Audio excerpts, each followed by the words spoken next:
Hey y'all, we're getting a storm in. See, yay! Ooh, did you hear that? A beautiful, beautiful storm. And we need it out here in Texas. It's been triple digits. And I was so happy because getting home a little late because I stopped by, worked out after work, and then had to get gas, had to get all this stuff, and then oil change, and then so I'm getting home really late, and I was thinking, oh God, I gotta water because I just got back from a camping trip and I haven't watered for 3 days, and it's been triple digits. But we got so lucky out here. We're getting some rain. Hi, Papa.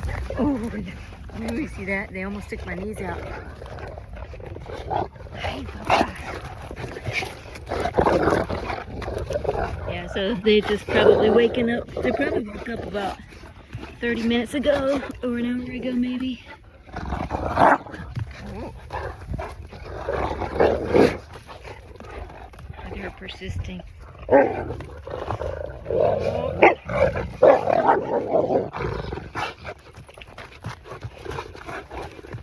at him. Get her eyes. You tell her eyes. Yeah, Lucia's being disrespectful to Ozzy. So yeah, that's Lucia. Lucia, the gray brindle one. That's Lucia, and then there's Ozzy, the big one. Ozzy's the alpha. Lucia's the youngest, kind of CORSO female, 9 months, and so she's just being a little rambunctious like she always does. She's that puppy stage still where she's trying to get his attention. Hey, so I always thought it was interesting. You know how a lot of people have dogs that are afraid of thunderstorms? Even Tux, although not so much anymore, but Tux, when I first got him, was terrified of thunderstorms. He would just crawl under the bed and even shake. But yeah, none of my kind of CORSO have ever been afraid of thunderstorms. Oops. And I think that's also helped Tux kind of get over it a little bit because he sees that the other dogs are not bothered at all when it thunders. And yeah, case in point, we just had several bouts of thunder just now, and he's doing okay. Give me this chair. But I always like to tell this story of it just epitomizes the kind of CORSO. So the story goes that it was a 4th of July one year, a couple years back, and I'm sitting in the front yard, and people in the neighborhood were popping fireworks because of, you know, 4th of July. Well, Tux was inside at first, and then he came out. You know, he came out just for a second, and so I had all the dogs with me, and there was this fire. Somebody, I think one of the neighbors, had set off a firework that sounded like it was in my front yard because it was so close. We couldn't see it, but the sound of it sounded like it was just next to us. And immediately the kind of CORSOs, Ozzy and Dolce, I didn't have Lucia at the time, Ozzy and Dolce bolted toward the sound of the fireworks, like they were gonna go attack whatever it was making that noise. They just bolted, and Tux ran the opposite way toward the house to seek shelter. And oh, sorry, Tux, I'm calling him out. I know he gets embarrassed when I tell that story. Sorry, Tux. Like, why you gotta call me out like that? Well, anyway, that just epitomizes the kind of CORSO. They do not back down. And part of me was thinking that it was because they were used, you know, many hundreds of years ago in the Roman War, and they were used as like gladiator dogs in battle. And of course, in battle, you're going to hear gunshot, or maybe not guns back then, but you're going to hear cannon fire and things like that. So the loud noises of war that they were used for, and so they were bred for that at the time. So so that's part of their DNA. I think is that they don't scare. They just don't scare easily, if at all. So. And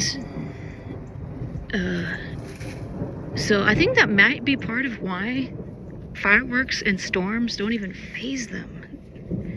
It's as if it's not even going on. See, they act no different at all. They just go about their business and they play in the middle of a thunderstorm. So that to me is just the perfect example of a kind of CORSO. And I always remember that because I was so amazed at it at the time. I was just so amazed because, like, Ozzy was sitting at my feet. Like I said, we were sitting in the front yard. And then, like, in the distance, it sounded like it was coming from, like, just behind that tree. But I'm sure it was a little further. But as soon as it went, bam, you know, pop, pop, pop, pop, whatever it was, the sound really very loud. He sprung up and bolted towards it as if he was going to, you know, protect me from whatever it was. Just absolutely amazing. So anyway, y'all, if y'all have a kind of CORSO, or you know anybody, or you know of an example of a kind of CORSO that is afraid of a thunderstorm, let me know in the comments, because I'm really curious. My guess is that they're very few and far between, if at all. Litchi! And I would want to know if it's 100% kind of CORSO. If you know of a kind of CORSO that is fearful of the storm, of thunder, of fireworks, or anything like that. If you know of a kind of CORSO that is fearful of anything like that, I'd really be curious if that's a true 100% kind of CORSO, because I really think that that's part of the breed, is that they're bred to be extremely brave and not fearful of hardly anything. So I found it to be true with all of mine. No doubt about it. Now there's a rare exception to that, is that the so-called fear stage that a young kind of CORSO will go through. It's a real thing. Not all puppies go through it, but I saw it in Ozzy, and I've seen it a little bit in Lucia, never in Dolce. But it's when they're very young or adolescent. They're just very cautious. Not necessarily fearful, but you know, they're cautious. Let me see what's on his mouth. Let me see, Papa. Uh-oh. What you got? Oh, crap. It looks like he was salivating there for a minute. I thought maybe he ate something toxic or something, but maybe he's just eating grass. Oh, she's gonna get in trouble again. She just doesn't learn. She is just... She just craves his attention, and... But look how athletic she is. Lucia is a runner. She can outrun Dolce. Dolce's the black female kind of CORSO there, who's a little over 2 years old. So adult female, and then Lucia's just a puppy. And she's already surpasses Dolce in speed. It's just amazing. Of course, she does have longer legs. I think that now they're just playing. She had a ball in her mouth. She's just playing, but she's also asserting some dominance, which is often what they do in play. You know, there's still some purpose of their play Yeah, but Lucia is very quickly becoming more of a match to Dolce in strength. Look at her. Look at her taking some assertion there as well, showing some dominance. So yeah, Lucia's feeling out her power. Every day I see her building confidence. She's probably, you know, thinking, well, yeah, I can actually outrun this female, this dominant female. I might even be stronger than her. Yeah, that's when I start to become a little concerned that when she's full of hormone very soon here, her hormones at her peak, and she may psychologically maybe she's competing for breeding rights. She doesn't know that Dolce's spayed, but maybe she will compete in her head, competing for breeding rights with Ozzy,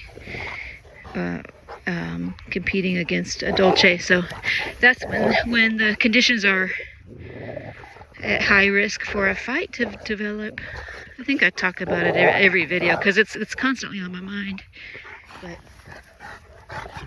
But yeah, like I say, she's not a dominant. That was a aggressive move there. Lucia's not a very alpha, you know, alpha type or a dominant type of dog, you know. But in comparison to the other kind of Corsos, anyway, she's more moderate temperament. Give me this, Lucia. Lucia, go get it. Go get it. Good girl. All right, y'all, I better get inside because we're starting to get some lightning here. But I wanted to quickly let them get some energy out before we started getting a lot of rain. So it was just perfect timing because it's probably going to pour here any minute, but go get it. Go get it. Hey, Tux. Hello, my Tuxie. Well, anyway, hope y'all having a good night. And we'll see you on the next one. Bye, y'all. Come on, Ochi. Come on, us.